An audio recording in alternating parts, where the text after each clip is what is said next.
మౌన పోరాటం.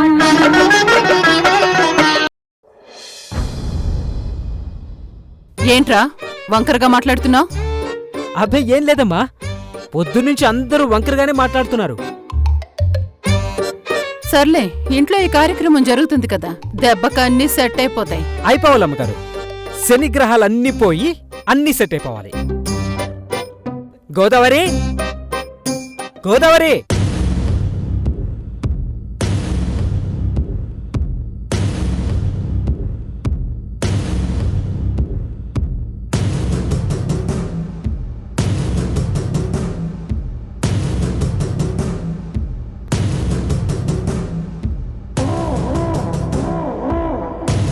Hi aunty. Hi Rudra, ఏంటి సూపర్ గా రెడీ అయ్యావుగా? మరి ఈ రోజుతో ఈ దుర్గ గురించి నిజం బయటపడిపోతుంది కదా ఆంటీ. నువ్వొక్క దానివే ఇంట్లో ఉన్నది దుర్గా అని కాన్ఫిడెంట్ గా నమ్ముతున్నావు. మీ అమ్మా నాన్నలు 50-50గా ఉన్నారు, నేనేమో 80లో ఉన్నాను. 80లో అంటే మీరు నా వైపే ఉన్నారు. ఇంకా సేపట్లో మీ అందరికీ దుర్గ గురించి తెలిసిపోతుంది. సరే, మీ మమ్మీ డాడీ లేరా? లోపలున్నారు, రండి.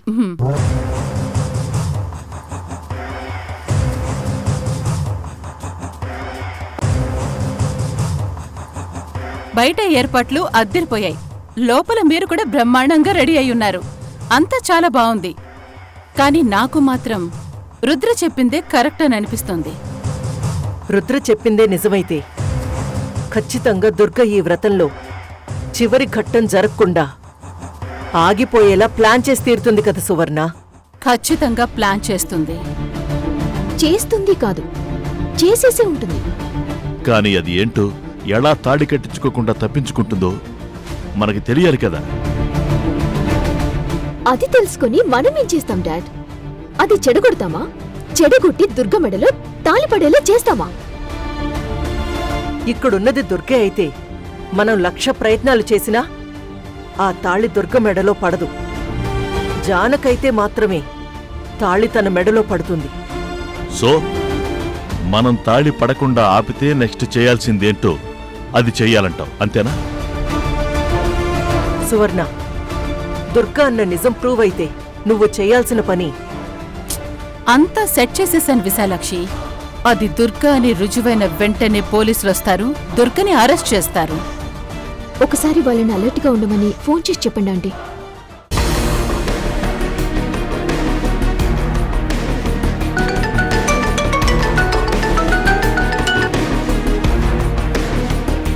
నమస్తే మేడం, వచ్చేయమంటారా?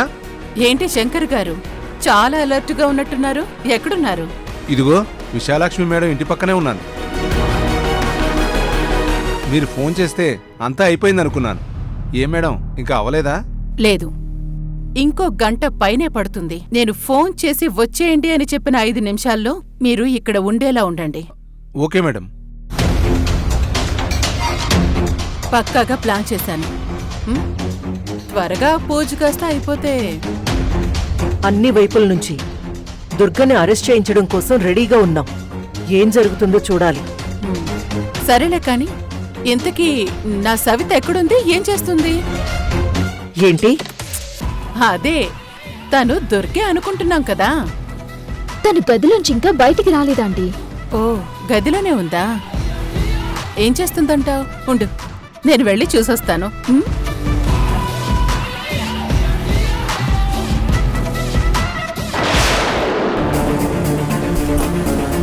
నాకు టెన్షన్ పెరిగిపోతుందమ్మా. బీపీ 300 ఉంటుందేమో. నువ్వేమో ఇది ఆపటానికి ఏం చేయలేను అంటున్నావు. ఏం చేయను మావయ్య, ఇది ఆపడానికి వీల్లేనటువంటి కార్యక్రమం. నేను ఎలాంటి కారణమో చెప్పి తప్పించుకోలేని కార్యక్రమం. కానీ తప్పించుకొని తీరాలి కదా పెద్దమ్మ.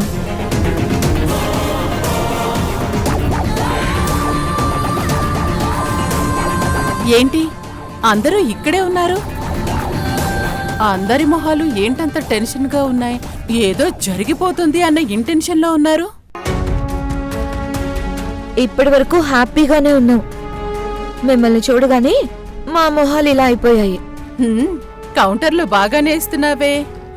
సరే కాని, నువ్వేంటి దుర్గా ఇంకా రెడీ అవ్వలేదు? ఏంటి సువర్ణ, పేరు మార్చి పిలుస్తున్నావు? అయ్యయ్యో, మనిషి మారినా నా మైండ్లో పేరు మారలేదు. సారీ జానకి. నాకు ఈ రూపంలో ఉన్న దుర్గతో చాలా స్ట్రాంగ్ రిలేషన్ ఉంది కదా. మేమిద్దరం సవతులం. అందుకే ఎంత దూరంగా ఉన్నా దుర్గ ఎప్పుడు నాకు దగ్గరగానే ఉంటుంది. అదే నా మైండ్లో ఉంటుంది అంటున్నాను. సర్లే గాని తమరు మా గదిలోకి ఎందుకొచ్చారో? అదేంటమ్మా అలా అంటావు? ఇది చూడు, మీ అమ్మ ఎలా ఉందో. ఇంకా రెడీయే అవ్వలేదు, చీర కట్టలేదు, నగలు పెట్టుకోలేదు. నేను తనని చక్కగా అందంగా పెళ్లి కూతుర్లా రెడీ చేద్దామనే వచ్చాను. జరగబోయే వ్రతంలో ఆఖరున కళ్యాణరాముడు గారు మీ అమ్మ జానకి మెడలో తాళి కడతారు కదా, అందుకే పెళ్లి కూతుర్లా రెడీ చేస్తాను అంటున్నాను. ఇంకా నిలబడి చూస్తున్నారేంటి? వెళ్ళండి, నేను మీ అమ్మని రెడీ చేస్తాను. మీరెళ్ళి మీ నాన్నని ఇంకో గదిలో రెడీ చేయండి. వెళ్ళండి. హరిశ్చంద్ర ప్రసాద్ గారు, తీసుకెళ్ళండి. ముహూర్తం టైం వచ్చేస్తుంది. పంతులు గారు చెప్పిన టైంలోపు పూర్తయిపోవాలి. తాళి కట్టడం కూడా అయిపోవాలి. వెళ్ళండి వెళ్ళండి. సౌందర్య, తీసుకెళ్ళండి మావయ్య. అలాగేనమ్మా. వెళ్ళండి.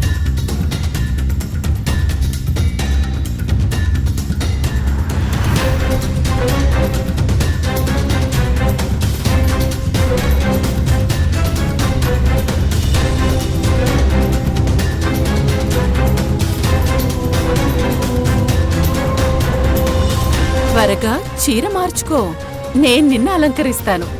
ఈరోజు నేనెవరో కనిపెట్టడానికి వచ్చింది. ఇప్పుడు ఏం చేయాలి? దుర్గా, సారీ, జానకి, చీర మార్చుకో.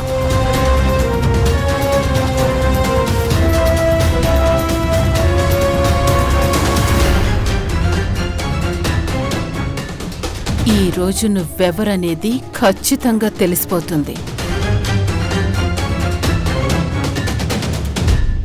ఇదిగో బాబు, ఆయిల్ తీసుకొని రాపో. అలాగే పంతులు గారు. ఆ, ఏ గోదావరి, ఇందాక నుంచి చెప్తూ ఉంటే ఎవడో పోయినట్టు అలా నిలువుగా నిలబడున్నావేంటి? బోల్డ్ అని పనులున్నాయి అక్కడ. రా. నీకు అసలు విషయం చెప్తేనే కాని వినేలా లేవు. ఏంటా విషయం?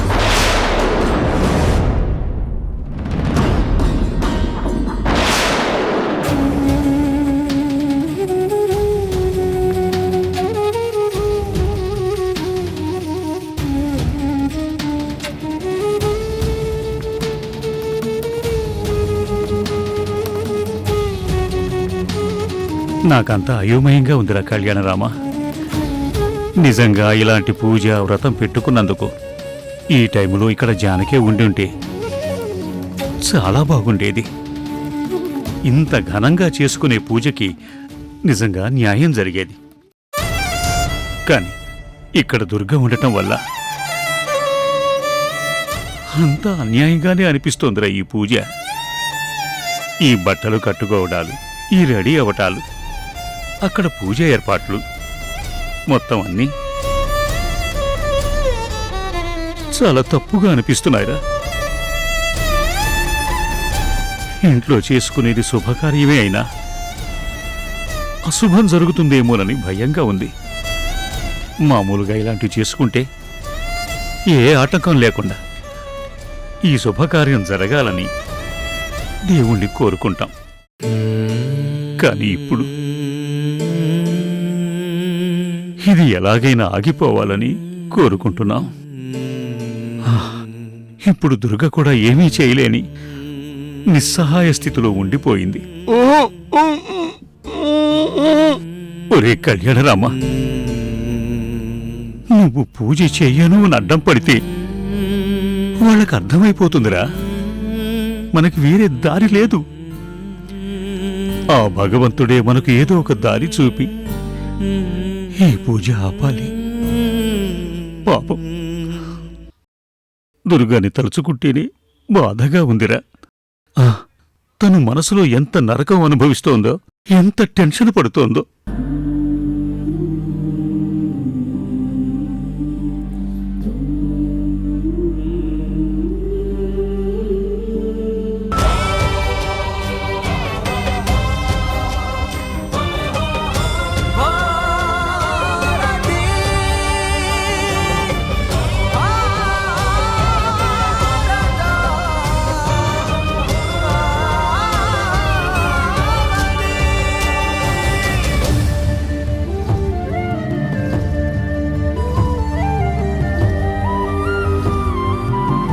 ఇన్నాళ్లకి నిన్నాడుకునే టైం దొరికింది నాకు.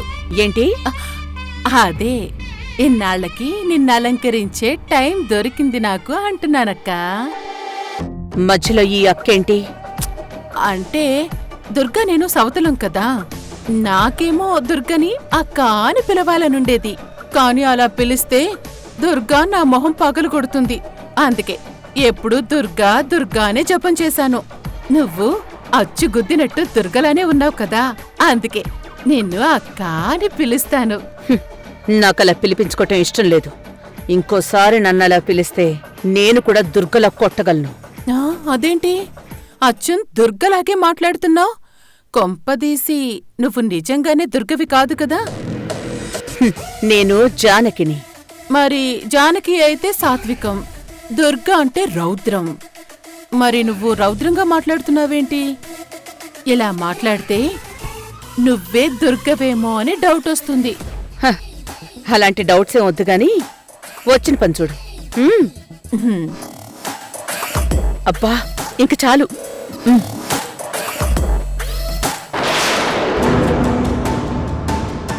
అమ్మో, ఇంత కథ జరిగిందా? అవును సత్తి. అమ్మో అమ్మో, నాకిదంతా కరెంట్ షాక్ కొట్టినట్టుగా ఉంది. ఇప్పటి వరకు ఈ పూజ జరుగుతున్నందుకు చాలా ఆనందంగా నా చేతులతో అన్ని పనులు చేశాను, పూజకి అన్ని అందించాను. కానీ ఇప్పుడు కట్టిన మామిడి తోరణాలు తెంపేయాలనిపిస్తుంది. ఈ పూజ మొత్తం చెడగొట్టేయాలనిపిస్తుంది. ముత్తైదుల్ని పంతుల్ని అందరినీ పంపించేయాలనిపిస్తుంది. నీ ఆవేశం చాలా కరెక్టే సత్తి. మా అందరి ఆలోచన అలాగే ఉంది. కానీ మనం ఎలాంటి గొడవ చేసినా అది మన చేతులారా మనమే పెద్దమ్మని బయట పెట్టినట్టు అవుతుంది. చెప్పకుండానే ఆవిడ మా అమ్మ కాదు పెద్దమ్మ అని చెప్పినట్టు అవుతుంది. లేదు లేదు, నేను అలా చేయను. పెద్దమ్మగారి రహస్యం బయటపడేలా చేయను. కానీ ఈ పూజ మాత్రం జరగకూడదమ్మగారు, జరగకూడదు. పాపం మన ఇంటి కోసం, మా నమ్మగారి బావు కోసం పెద్దమ్మగారు ప్రాణం పెట్టారు. అలాంటి మనిషి పడ్డ కష్టం నిలబడాలంటే ఈ పూజ జరగకూడదమ్మగారు. కానీ ఏం చేయాలి? ఇప్పుడు మనం ఆవేశపడకూడదు, ఆలోచించాలి. ఈ పూజ ఆగిపోవాలి,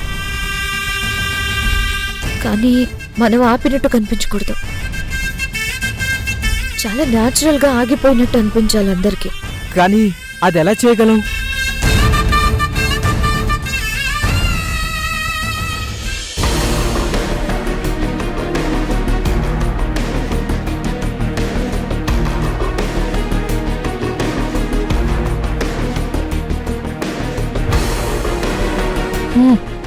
నాకు ఆలోచన వచ్చింది. మనం అందరం కలిసి ఇలా చేద్దాం. ఏం చేద్దాం? తాళిని మాయం చేద్దాం.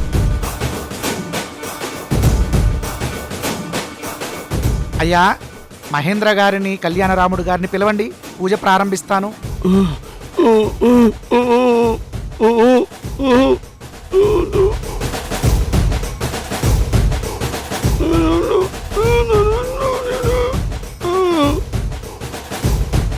ఒరే కళ్యాణరామ, మనం ఇప్పుడు వెళ్ళక తప్పదురా. ఆ దేవుడిదే భారంరా.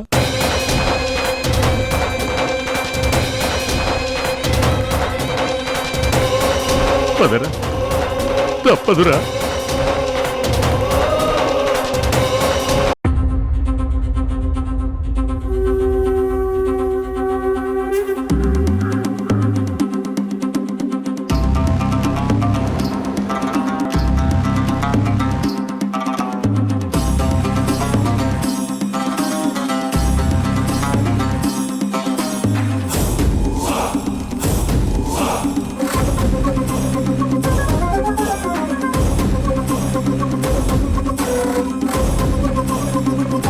అయ్యా, మీ ఇద్దరికీ సంకల్పము గణపతి పూజ హోమం చేశాక ఆడవారిని కూర్చోపెట్టి వ్రతం చేయిస్తా.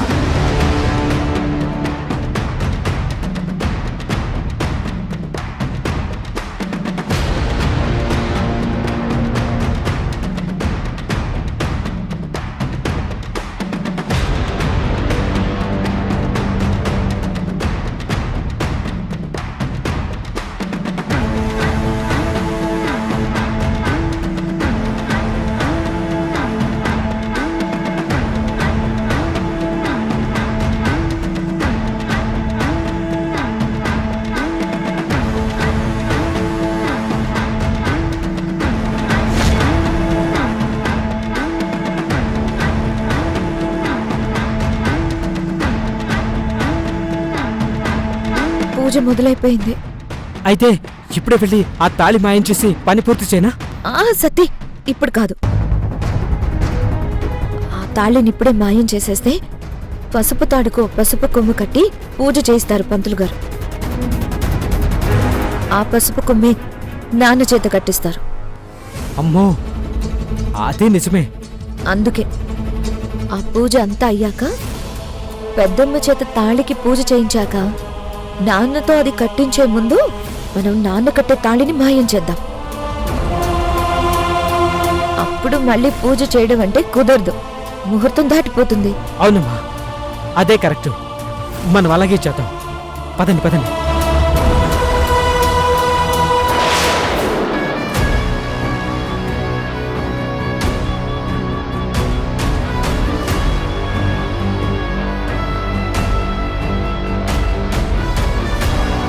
అబ్బబ్బబ్బబ్బబ్బా, ఎంత బావున్నావో!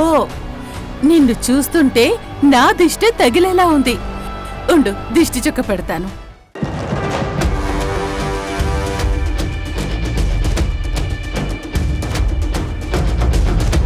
అబ్బా, ఇప్పుడెంత అందంగా ఉన్నావో! కొత్త పెళ్లి కూతురులాగా బొగ్గను చుక్కబెట్టావేంటి? కోప్పడుకక్క. ఏంటో, నిన్ను చూస్తే నాకు పెళ్లి కూతురులాగే కనిపించావు. దాంతో అనుకోకుండా ఇలా తీసి అలా చుక్క పెట్టేశాను. నువ్వు నీ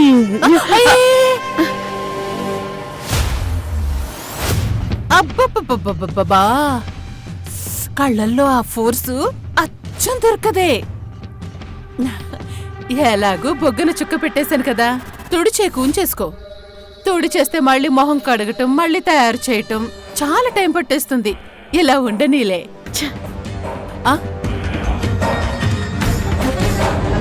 అదిగో పంతులు గారు కూడా పిలుస్తున్నారు. ఉండు, దండ తీసుకొస్తాను. దండేంటి?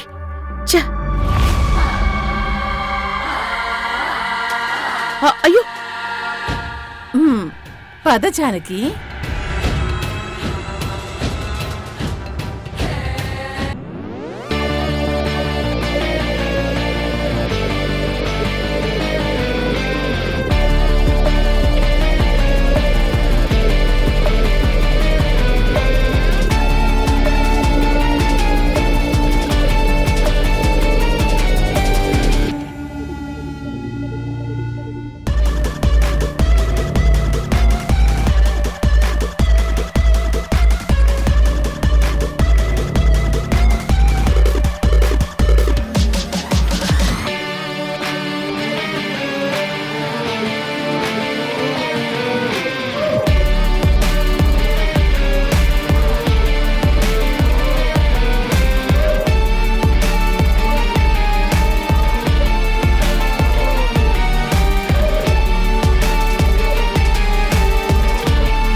ఆహా, మన జానకమ్మని చూస్తుంటే అచ్చం పెళ్లి కూతురులాగే ఉంది. అదేంటమ్మా విడ్డూరం? సుమంగళి వ్రతానికి ఇలా పెళ్లి కూతురులా తయారవుతారు ఎవరైనా? ఇది మా ఇంటి సాంప్రదాయం అండి. మా ఇంట్లో మా అమ్మ కూడా ఇలాగే చేయించేవారు. అవునమ్మా, కొందరిళ్లలో ఎప్పుడు ఈ వ్రతం చేసుకున్నా వ్రతం అయ్యాక అమ్మవారి దగ్గరుండి పూజ చేసిన తాళిని భర్తతో తమ మెళ్ళో కట్టించుకుంటారు ఆడవాళ్ళు. వీరింట్లో కూడా ఆ సంప్రదాయమే నడుస్తుంది. ఓహో, అంటే పూజ అయ్యాక వాళ్ళ మొగుడుతో తాళి కట్టించుకుంటారన్నమాట. అంతేగా.